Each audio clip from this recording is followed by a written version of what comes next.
Dan soal perbedaan suara di Sirekap dengan penghitungan suara sementara di TPS kita bahas malam hari ini bersama Direktur Eksekutif Perludem Koirunisa Agustiati dan dosen Sekolah Teknik Elektro dan Informatika ITB Agung Harsoyo. Selamat malam Bapak dan Ibu.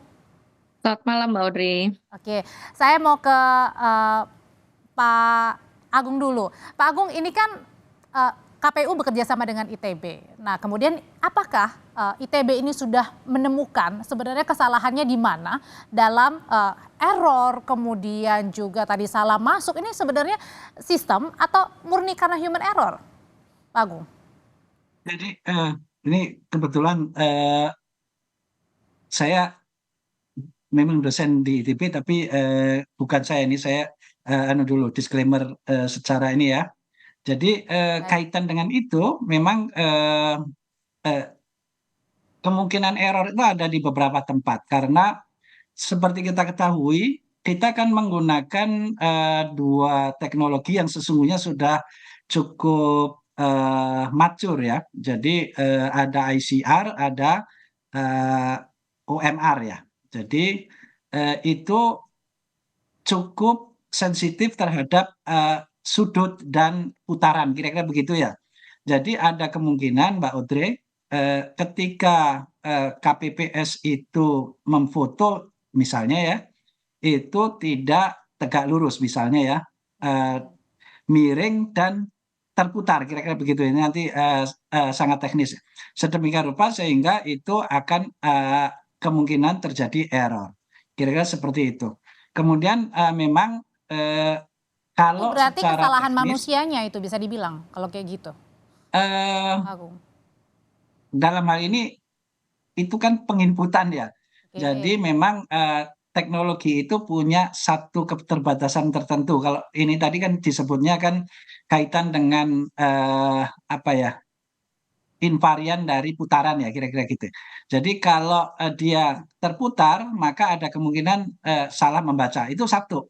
Jadi apa namanya, karena SOP-nya itu sebetulnya sudah disampaikan ya, saya menduga pasti sudah disampaikan bahwa kalau memfoto itu tegak lurus. Tapi di lapangan kan tidak terjadi seperti yang seharusnya. Jadi itu kemungkinan kesalahan bisa seperti begitu. Tapi kalau ini saya cerita tentang seluruh kemungkinan ya, bahwa kalau di keilmuan kami itu ada banyak kemungkinan, kan itu ada semacam layer-layer ya Mbak Audrey. Jadi kemungkinan nanti kesalahan itu atau ini terkait dengan security ya. Jadi Tapi bisa berarti di artinya Pak jaringan, Agung, bisa di ya. itu sistem dan juga bisa saja terjadi kesalahan pada manusianya, itu bisa dua-duanya terjadi kemungkinan. Kemungkinan bisa terjadi karena layernya kan begitu tadi. Layernya kan orang nih.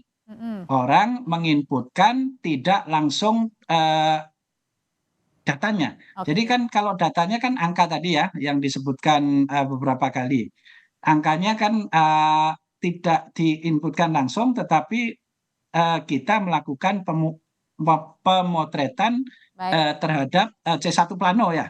Oke. Jadi itu ada kemungkinan kesalahan di situ. Mbak, Kemudian kalau kemungkinan yang lain ya, ini kalau secara praktek yang ada di dunia itu kan kemungkinan-kemungkinan itu mesti dihitung ya, oke. bahwa meskipun telah dilakukan secara benar dari sisi algoritma, dari sisi aplikasi, akan tetapi ada kemungkinan juga tanda petik serangan dari luar. Maka dari itu Oke. untuk agar nanti Pak Agung, tahan dulu pertanggungjawaban. sampai di situ ya Pak Agung ya. Saya mau tanya ke Pak Bu Koirunisa dulu. Bu Koirunisa, ada kesalahan dari error ya, KPU-nya servernya ini sempat error, kemudian juga salah input data. Bahkan tadi kalau salah satunya sudah menjelaskan ya, ada suara yang signifikan di pasangan tertentu yang kemudian berbeda dengan penghitungan di tingkat TPS sendiri. Ini ngelihatnya gimana sebenarnya? Ya, sebetulnya pertama begini, Sirekap ini kan sebetulnya adalah tools yang digunakan oleh KPU supaya publik bisa mendapatkan gambaran hasil pemilu. Karena kalau kita nunggu hasil pemilu yang resmi itu agak lama. 35 hari. Baru tanggal sekitar 20 Maret kita bisa tahu kepastian suara itu di tanggal sekitar 20 Maret. Nah, makanya KPU mengembangkan yang namanya Sirekap. Nah, Sirekap ini bisa dikatakan memang bukan hasil resminya alat bantu, tapi fungsinya sangat signifikan. Signifikannya kenapa? Karena dalam proses rekapitulasi yang berjenjang tadi, sumber datanya nanti akan dari Sirekap, lalu kemudian dari Sirekap ini publik akan bisa mengikuti perkembangan proses penghitungan suaranya. Karena tadi C1-nya itu, C hasilnya itu, raw datanya itu akan diupload. Jadi sebetulnya ini aplikasi yang sebetulnya baik begitu ya. Nah, tapi ketika dia tidak dipersiapkan dengan matang, bagaimanapun juga pemilu ini kompetisi politik.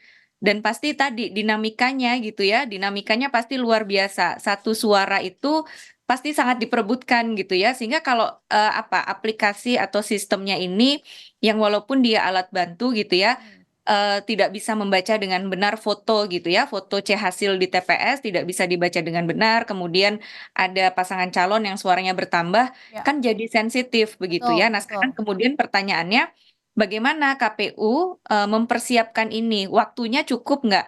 Kan mempersiapkan teknologi untuk pemilu ini nggak bisa buru-buru gitu loh, karena balik lagi, ini kompetisi politik. Setidaknya waktunya cukup nggak? Apakah dia disimulasikan tadi disebutkan penggunanya 1,6 juta user. Oke. Nah, pengguna yang sebanyak itu simulasinya seperti apa gitu ya, sehingga ketika sekarang banyak terjadi masalah di media sosial ramai sekali, ya KPU-nya tentu harus tanggap gitu ya, menyikapi itu supaya kecurigaan-kecurigaan di publik ini sebetulnya yang kemudian KPU-nya kan sudah minta maaf nih ya Mbak Koirunusa ya, tapi kan publik juga ya. cemas gitu, gampang mempertanyakan ini harus kemana mempercayai hasil untuk sementara. Ya tentu minta maaf saja kan nggak cukup gitu ya, karena ya tadi minta maaf tentu nggak cukup. Sekarang tinggal gimana responsif. Tadi misalnya ada kesalahan membaca.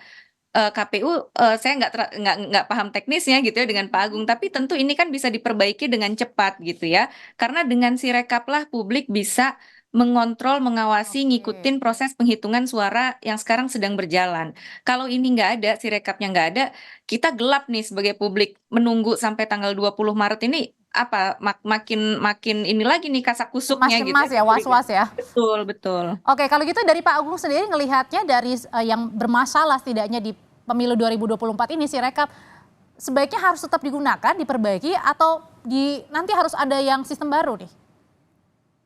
Nah, begini, jadi ini kalau secara ini teknologi itu mestinya tetap digunakan karena ini merupakan satu tools tadi disampaikan oleh Ibu Khairunisa yang dari Sirekap ini masyarakat bisa melihat. Jadi tadi kalau terjadi kesalahan juga mereka bisa melaporkan dan seterusnya. Jadi dalam hal ini kalau eh, menurut pendapat saya Mhm. itu tetap dijalankan, kemudian sambil diperbaiki apa yang ternyata bisa ditingkatkan, begitu ya. Kemudian terkait dengan SOP, itu tadi kan ditayangkan bahwa ada kesalahan yang kemudian KPPS kan tidak diperkenankan begitu ya, tidak diperkenankan untuk langsung mengoreksi, maka menurut saya dalam hal ini perlu ada semacam SOP bagaimana KPPS yang sah di tempat tersebut ketika ingin memperbaiki begitu ya, itu ada jalurnya semacam Oke. kontak center atau Oke. eh, Karena dan percuma yang juga lain. ya ada aduan tapi nggak diperbaiki juga percuma ya Pak Agung ya? Betul, betul, betul. Oke. Jadi menurut saya itu memang yang secara teknologi ini kan sesungguhnya disampaikan oleh Mbak Khairunisa tadi kan ini sesuatu yang bagus karena itu membuat ini lebih cepat begitu ya. Hanya akurasi tadi ada beberapa Oke. persoalan, maka menurut saya kita konsentrasi di dalam memperbaiki apa yang kurang. Kira-kira Oke. begitu Mbak Alfred. Gimana caranya bisa memperbaiki apa yang kurang nih Mbak Koirunisa? Mengembalikan lagi kepercayaan publik termasuk juga mungkin dengan caleg, dengan capres, cawapres nih yang lagi deg-degan juga ini. Ya, pertama saya rasa dari sisi komunikasinya KPU gitu. KPU perlu disclaimer lagi gitu ya bahwa ini bukan hasil resmi, Sirekap bukan hasil resmi, hasil resminya tetap yang manual tadi gitu ya. Jadi supaya ini simpang siur memang beritanya, kan orang sekarang mengira yang Sirekap itu real hasilnya gitu ya, tapi kan sekarang juga sedang berproses tahapan yang manual dan berjenjang. Nah, yang berikutnya adalah Sirekap ini kan sebetulnya menumbuhkan partisipasi publik ya. Orang kontrol, kita justru tahu ada masalah di sana-sini justru karena ada Sirekapnya. Nah, makanya penting untuk segera memperbaiki gitu ya. Jadi kalau dalam konteks penerapan teknologi dalam pemilu, yang paham bagaimana cara bekerjanya aplikasi ini, jangan hanya KPU-nya saja gitu ya, atau jangan hanya pengembangnya saja, tapi juga masyarakat, stakeholder, Oke. peserta pemilunya juga harus paham cara kerjanya bagaimana. Artinya Publik tidak juga hanya harus paham. diperbaiki tapi direvisi ya kalau ada Betul. yang salah tadi Ya, ya? dan disampaikan juga supaya orang juga Oke. paham ini kerjanya bagaimana, karena Mhm mhm. prinsip penyelenggaraan pemilu kan salah satunya transparan, Oke. akuntabel gitu ya. Mhm. Jadi kalau ini kan seolah-olah cuman KPU-nya nih yang paham ada masalah apa sih, tadi Baik. salah baca. Kenapa salah bacanya kan publik juga perlu tahu. Karena tadi supaya masyarakatnya nih dalam waktu-waktu menunggu bukan hanya pilpres ya, tapi juga kalau di pileg kita lihat kan ada Baik hitung-hitungan yang nggak baik baik. sinkron misalnya. Kita semua bisa mengontrol itu. Mbak Koirinesa, Direktur Eksekutif Perludem, terima kasih. Dosen Mas Sekolah Teknik Elektro dan Informatika ITB, Pak Agung Harsoyo, terima kasih sudah berbagi pandangan di Sapa Indonesia Malam.